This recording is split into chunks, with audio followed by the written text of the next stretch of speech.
सो student अब देखते हैं क्वेश्चन नंबर 5। अब देखो क्वेश्चन नंबर 5 आपकी एक्सरसाइज का सबसे इंपॉर्टेंट क्वेश्चन है, ठीक है, क्योंकि इसमें हमको प्रॉपर्टी यूज करके प्रोडक्ट निकालना है।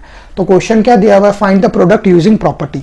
अब जिसमें ए पार्ट 26 इंटू -48 प्लस -48 इंटू -36। अब देखो हमको दिया हुआ है कि find the product using property, तो हम डायरेक्टली नहीं कर सकते कि 26 इंटू -48 प्लस -48 इंटू 36, हमको प्रॉपर्टी ही यूज करनी है, ठीक है। अब कौन सी प्रॉपर्टी यूज होगी, तो देखो फर्स्ट स्टेप क्या है, अगर कोई भी वो पूरे इक्वेशन में अगर आपका कोई चीज कॉमन आ रही है, जैसे देखो यहाँ पे कौन सी कॉमन आ रही है 48, अगर कोई भी चीज कॉमन आ रही है तो आपकी डिस्ट्रीब्यूटिव प्रॉपर्टी। अब डिस्ट्रीब्यूटिव प्रॉपर्टी क्या होती है, देखो a इंटू बी प्लस सी, मतलब a हमने कॉमन लिया और b प्लस सी किया, ठीक है। तो ये पूरे इक्वेशन में देखो कौन कॉमन आ रहा है, -48, ठीक है। तो -48 को हम ले लेंगे कॉमन, इनटू अब देखो b क्या है 26 प्लस c क्या है -36, तो उसमें डाल दो -36। तो कौन सी प्रॉपर्टी यूज करी हमने, डिस्ट्रीब्यूटिव प्रॉपर्टी, ठीक है। कौन सी प्रॉपर्टी यूज होगी, डिस्ट्रीब्यूटिव प्रॉपर्टी। तो सबसे इजी शॉर्ट ट्रिक इसकी यही है, अगर कोई भी चीज कॉमन आ रही है तो आपकी डिस्ट्रीब्यूटिव प्रॉपर्टी ही आपको अप्लाई करनी है, ठीक है। तो -48 कॉमन आ गया इंटू 26 प्लस -36। अब प्लस माइनस क्या हो जाएगा, माइनस, तो ये क्या हो जाएगा -48 इंटू 26 -36। अब 26 -36 क्या हो जाएगा, -10, तो -48 इंटू -10, माइनस माइनस क्या हो जाएगा, प्लस, तो मेरा आंसर क्या आएगा 480। आज समझ में, तो फाइनल आंसर मेरा क्या आ गया 480। और कौन सी प्रॉपर्टी हमने यूज करी, distributive property. So this was question number 5A। Now come and let's solve the B part. तो स्टूडेंट अब देखो इसका बी पार्ट क्या दिया हुआ है, 8 इंटू 53 इंटू -125, ठीक है। पहला पार्ट तो बहुत इजी था, कॉमन ले लिया तो डिस्ट्रीब्यूटिव प्रॉपर्टी आ गई।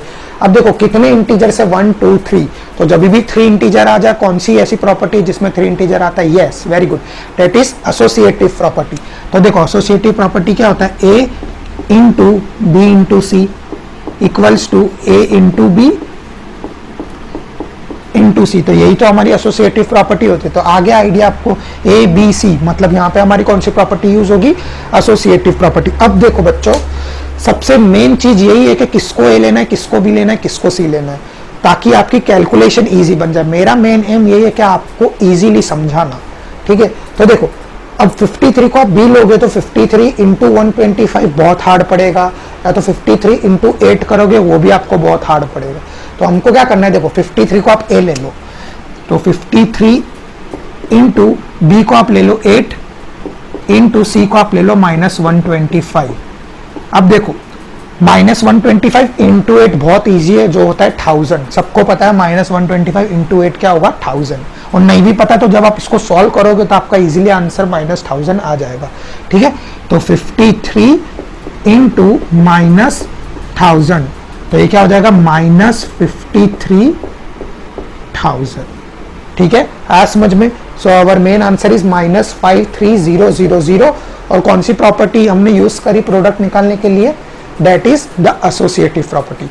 तो स्टूडेंट देखते हैं अब इसका सी पार्ट। अब देखो सी पार्ट क्या है, 15 इंटू -25 इंटू -4 इंटू -10।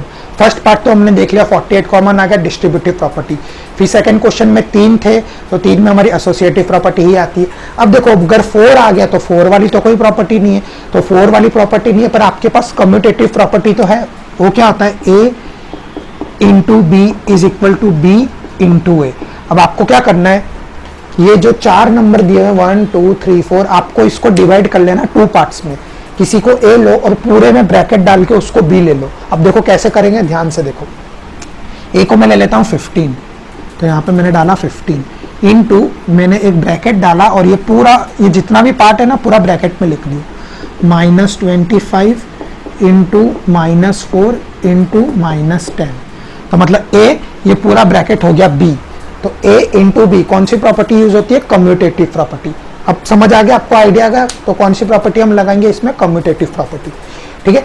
अब देखो 25 इंटू 4 क्या होगा 100, और 100 इंटू 10 क्या हो जाएगा 1000। पर देखो 1 2 3 मतलब ऑड नंबर है, ऑड और तीनों नेगेटिव है, तो मेरा आंसर भी किस में आएगा, नेगेटिव में। तो ये क्या हो जाएगा -15 इंटू -1000, तो ये क्या हो जाएगा -15000। आज समझ में बहुत सारे बच्चों को कंफ्यूजन होता है कि कौन सी प्रॉपर्टी लगानी है, तो मैं आपको एकदम इजी वे में बता रहा हूँ। देखो, जब भी 4 नंबर आए तो आपको इसको 2 पार्ट में डिवाइड करना है और कम्यूटेटिव प्रॉपर्टी लगा देनी है। जैसे a into b equals to b into a, तो a को क्या लिया मैंने 15 और ये पूरा मैंने ले लिया b, तो a इंटू बी कौन सी प्रॉपर्टी होती है, कम्यूटेटिव प्रॉपर्टी। तो आपका इस तरीके से आंसर आ जाएगा 15000। ओके, आज समझ में। Still if you have any doubt you can write into the comment box, I will definitely go through it and I will clear all your doubts. तो स्टूडेंट अब देखते हैं इसका पार्ट डी। अब देखो पार्ट डी क्या दिया हुआ है, -41 इंटू 10, ये कौन सा डी है, पार्ट डी है, ठीक है। -41 इंटू 102। अब देखो इस टाइप का जब भी क्वेश्चन आए ना आपके पास 102 और -41, देखो जब भी ये नंबर 100 के आसपास है जिसको आप 2 पार्ट में डिवाइड कर सको, जरूरी नहीं है कि 100 आ जाए, कुछ भी ऐसा नंबर है जिसको आप 2 पार्ट में डिवाइड करो, मतलब एक ब्रैकेट आपके पास आ जाए और आप 41 को एज अ कॉमन बाहर लोगे, तो वहां पे आपकी डिस्ट्रीब्यूटिव प्रॉपर्टी ही लगती है, क्योंकि हमने जब भी देखा है कॉमन, जहां पे भी कॉमन वर्ड आ जाए वहां पे लगती है डिस्ट्रीब्यूटिव प्रॉपर्टी, ठीक है। तो देखो अब मैं ये इक्वेशन को आपके लिए ऐसा लिखता हूं, -41 इंटू 100 प्लस 2, ठीक है, मतलब 41 ब्रैकेट के बाहर आ गया। अब देखो 41 getting distributed with 100, 41 getting distributed with 2, तो कौन सी प्रॉपर्टी हमने अप्लाई करी, डिस्ट्रीब्यूटिव प्रॉपर्टी। देखो यहाँ पे लिखता हूँ a into bracket b plus c, मतलब जब भी आपको ऐसा फॉर्म मिल जाए a इंटू और b plus C, that is distributive property over addition, over subtraction भी आती है, तो यहाँ पे हम क्या कर रहे हैं, ओवर एडिशन, ठीक है। आगे समझ में, तो इस तरीके का लॉजिक लगा के आपको आसानी से पता चल जाएगा कि कौन सी प्रॉपर्टी आपको यूज करनी है। अब देखो -41 इंटू 100 प्लस 2, अब डिस्ट्रीब्यूटिव प्रॉपर्टी क्या होती है, 41 getting distributed with 100, 41 getting distributed with 2, तो कर लेते हैं -41 इंटू 100 प्लस, क्योंकि ये ओवर एडिशन है इसलिए प्लस, फिर क्या आ जाएगा ब्रैकेट -41 इंटू 2, ठीक है। तो ये क्या हो जाएगा -4100 प्लस ये क्या हो जाएगा 41 इंटू 2, तो 1 इंटू 2 क्या हो जाएगा 2 और 4 इंटू 2 क्या हो जाएगा 8, और कैसा माइनस का, तो -4100 माइनस 82, तो फाइनल आंसर क्या आ जाएगा -4182। बस, बहुत सारे बच्चों को डाउट होता है, ये एकदम इजी वे में मैंने आपको समझाया। आज समझ में, देखो एक बार वापस बताता हूँ, 41 इंटू 102, तो 102 का ब्रेक कर लो ऐसे 100 प्लस 2, तो मतलब वो इस फॉर्म में आ जाएगा a in a bracket b plus c, मतलब ये फॉर्म जब भी आ जाए तो कौन सी प्रॉपर्टी है, डिस्ट्रीब्यूटिव प्रॉपर्टी। बस फिर 41 को डिस्ट्रीब्यूट करो 100 के साथ, 41 को डिस्ट्रीब्यूट करो 2 के साथ, तो आप इस तरीके से सॉल्व करोगे तो आपका फाइनल आंसर आ जाएगा -4182। सो नाउ स्टूडेंट देखो अब इसका ई पार्ट। अब देखो ई पार्ट क्या दिया हुआ है, 625 इंटू -35 प्लस -625 इंटू 65, ये तो बहुत इजी है, 625 कॉमन हम ले सकते हैं, तो कौन सी प्रॉपर्टी लगा देंगे, डिस्ट्रीब्यूटिव प्रॉपर्टी। पर अब देखो प्रॉब्लम कहाँ पे, ये प्लस 625 है, ये -625 है। अब एक कंसेप्ट आप ध्यान से समझो, देखो ये मैं लिखता हूँ 1 इंटू -1, तो मेरा आंसर फाइनल रिजल्ट क्या आएगा, 1 इंटू -1, ठीक है, -1। अब मैं साइन को चेंज करता हूं, मैं -1 इंटू 1, कुछ चेंज हुआ क्या, -1 इंटू 1, यस ये माइनस चेंज हुआ, पर फाइनल रिजल्ट मेरा किस में आएगा, माइनस में ही आएगा, तो -1।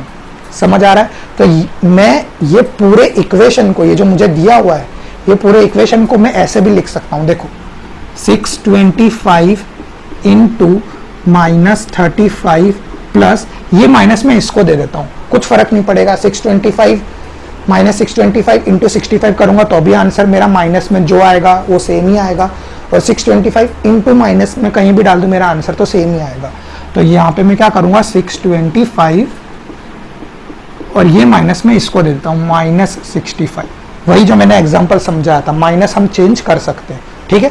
अब देखो अब 625 दोनों में आ रहा है कॉमन, तो अब आ जाएगा आराम से आंसर, तो 625 आप ले लो कॉमन, इनटू क्या बच रहा है यहाँ पे -35 प्लस ये क्या आ रहा है मेरा -65, ठीक है। तो ये आ गया आपका डिस्ट्रीब्यूटिव प्रॉपर्टी जो होती है ये a into bracket b plus c। वही है, A 65 है, B -35 है, प्लस C मेरा क्या है -65।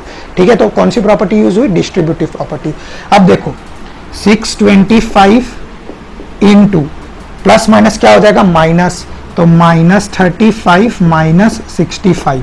अब -35 -65 क्या हो जाएगा? 100। तो 625 इंटू पर कौन सा 100? माइनस का, तो -100। तो मेरा फाइनल आंसर क्या आएगा? -62500। ठीक है, एकदम इजी वे में मैंने आपको ये पूरा सॉल्व करके बता दिया। अब देखो बच्चों, अब नेक्स्ट पार्ट है एफ पार्ट। एफ पार्ट तो सबसे इजी है, क्वेश्चन में ही दिया हुआ है। देखो 7 will get distributed with 50, 7 will get distributed with 2। और जब भी ऐसा होता है तो कौन सी प्रॉपर्टी यूज करते हैं? Distributive property. तो देखो इसको मैं कैसे लिख सकता हूँ? 7 इंटू 50। अब this is the distributive property over subtraction, क्योंकि यहाँ पे क्या माइनस, तो -7 इंटू 2। ठीक है, अब 7 5 का कितना होता है? 35, और एक 0 लगा दो तो 350 -7 इंटू 2 क्या हो जाएगा? 14। अब 350 -14, तो मेरा आंसर क्या आ जाएगा? 336। हाँ समझ में? So 350 -14 our answer will be 336। So student, अब देखते हैं इसका जी पार्ट। अब देखो जी पार्ट क्या दिया हुआ है? -17 इंटू -29। ठीक है, अब देखो यहाँ पे आप अपने को -29 को एडजस्ट करना है, तो मैं कैसे कर सकता हूँ? देखो -17 इंटू -30 + 1 कर सकता हूँ। -30 + 1 मेरा यही आएगा -29। तो देखो 17 will get distributed with 30, 17 will get distributed with 1। तो कौन सी प्रॉपर्टी यूज हो गई? Distributive property. ठीक है, मोस्ट ऑफ द आंसर में डिस्ट्रीब्यूटिव प्रॉपर्टी ही आपकी यूज होगी, पर ऐसा नहीं है कि सब में डिस्ट्रीब्यूटिव प्रॉपर्टी लगानी। मैं आपको सब कुछ एकदम इजीली और लॉजिकल वे में मैं आपको समझा रहा हूँ। ठीक है, तो -29 को आप एडजस्ट कर सकते हो -30 + 1। कोई कैसे भी कर सकता है इसको एडजस्ट, जरूरी नहीं है, पर मैं सबसे इजी वे आपको बता रहा हूँ। ठीक है, अब देखो तो डिस्ट्रीब्यूटिव प्रॉपर्टी क्या होगी? -17 इंटू -30, और this is the distributive property over addition, क्योंकि बीच में क्या आ रहा है? प्लस। अगर आपको प्रॉपर्टीज अभी भी क्लियर नहीं है तो मैंने वो आई बटन पे आप क्लिक करोगे या तो प्लेलिस्ट में जाओगे तो आपको प्रॉपर्टीज का भी पूरा एक अलग से वीडियो बना है, आप वहां जाके वो वीडियो देख सकते हो। ठीक है, तो देखो -17 इंटू -30, अब ये प्लस का प्लस, -17 इंटू 1। अब देखो 17 इंटू 3 क्या होता है? 51, पर यहाँ पे 0 तो 0 डाल दो, 510। अब देखो प्लस माइनस क्या हो जाएगा? माइनस, मतलब ये 17 इंटू 1 क्या हो जाएगा? -17 प्लस -17। अब ये प्लस माइनस क्या हो जाएगा? Minus, so 510 -17। तो आपका क्या आंसर आ जाएगा? 493। So our final result is 493। So student, अब देखते हैं इसका लास्ट पार्ट जो है एच पार्ट। अब ये जो लास्ट पार्ट है ना, ये बहुत ही इंटरेस्टिंग पार्ट है। ठीक है, अगर आपको ये पार्ट अच्छे से समझ आ गया ना तो आपको इस तरीके के सम सॉल्व करने में बहुत मजा आएगा। अब देखो -57 इंटू -19 + 57, इसमें आपको इंटीजर्स के काफी सारे कंसेप्ट आपको लगाने। अब देखो, अब बहुत सारे बच्चे बोल रहे होंगे 1 2 3 इंटीजर है, लगा दो एसोसिएटिव प्रॉपर्टी, पर नहीं बच्चों, देखो वहां पे जो वो क्वेश्चन था ना उसमें सब में मल्टीप्लीकेशन था, मतलब A into B into C। यहाँ पे मल्टीप्लाई के साथ प्लस है, मतलब प्लस में ये 3 नंबर है, तो उसमें आप एसोसिएटिव प्रॉपर्टी नहीं लगा सकते। ठीक है, बात आ रही है समझ में? एसोसिएटिव प्रॉपर्टी कब लगती है? जब 3 इंटीजर हो पर मल्टीप्लीकेशन में हो, A into B into C, तब जाके आप वो एसोसिएटिव प्रॉपर्टी लगा सकते हो। पर यहाँ पे देखो A into B plus C भी तो है साथ में, तो यहाँ पे वो प्रॉपर्टी आप नहीं लगा सकते। ठीक है, अब देखो करना क्या है हमको, पहले तो आप इसको समझो। 57 शायद कुछ कॉमन ले सकते हो, जब भी वर्ड कॉमन आ जाए तो कौन सी? Distributive property.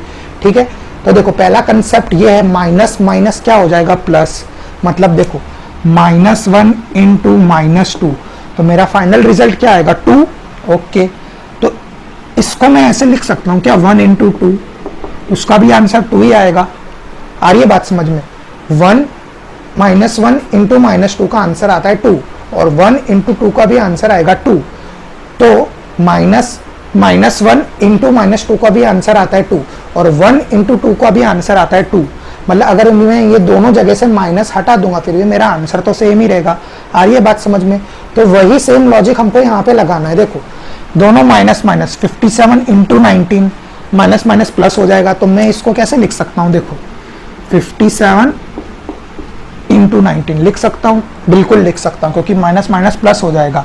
प्लस अब देखो ये 57 के साथ कोई नहीं है, इसको बुरा नहीं लगना चाहिए, अकेला नहीं रहना चाहिए, तो आप इसमें 1 डाल दो, तो मैंने डाल दिया 1। ठीक है, कुछ फर्क पड़ा, कुछ फर्क नहीं पड़ा, 57 इंटू 1 57 ही रहेगा। ठीक है, माइनस माइनस प्लस होगा तो डायरेक्ट लिख लो 57 इंटू 19, जो मैंने अभी एग्जांपल समझाया था, प्लस 57 इंटू 1, बस अब हो गया आपका सॉल्व। अब ले लो 57 कॉमन, तो ये मैंने ले लिया 57 कॉमन इंटू 19 प्लस का प्लस, और ये क्या बचा मेरा 1, तो 57 इंटू 20, बस अब 57 इंटू 2 कर लो, 57 इंटू 2, 7 2 ज़ा 14, 5 2 ज़ा 10 और ये 11, तो क्या आ जाएगा 1 1 4, और एक 0 है तो 0 पुट कर दो, तो आ गया मेरा आंसर 1140। आज समझ में बहुत ही इजी क्वेश्चन था। देखो एक बार वापस समझते हैं, माइनस 57 इंटू माइनस 19, तो ये माइनस माइनस प्लस होता है, तो इसको प्लस में लिख लो 57 इंटू 19 प्लस, अब ये 57 बेचारा अकेला था तो उसको इंटू 1 दे दो, तो इंटू 1 मैंने दे दिया, कुछ फर्क पड़ा, कुछ फर्क नहीं पड़ा। अब देखो 57 कॉमन ले लो इंटू 19 प्लस 1, तो कौन सी प्रॉपर्टी यूज करी, डिस्ट्रीब्यूटिव प्रॉपर्टी, तो ये लिखा मैंने 57, 19 प्लस 1 मेरा होता है 20, तो 57 इंटू 20 करोगे तो 1140 आ जाएगा आपका answer. So this was question number 5 from exercise 1.3. Now come and let's solve the question number 6.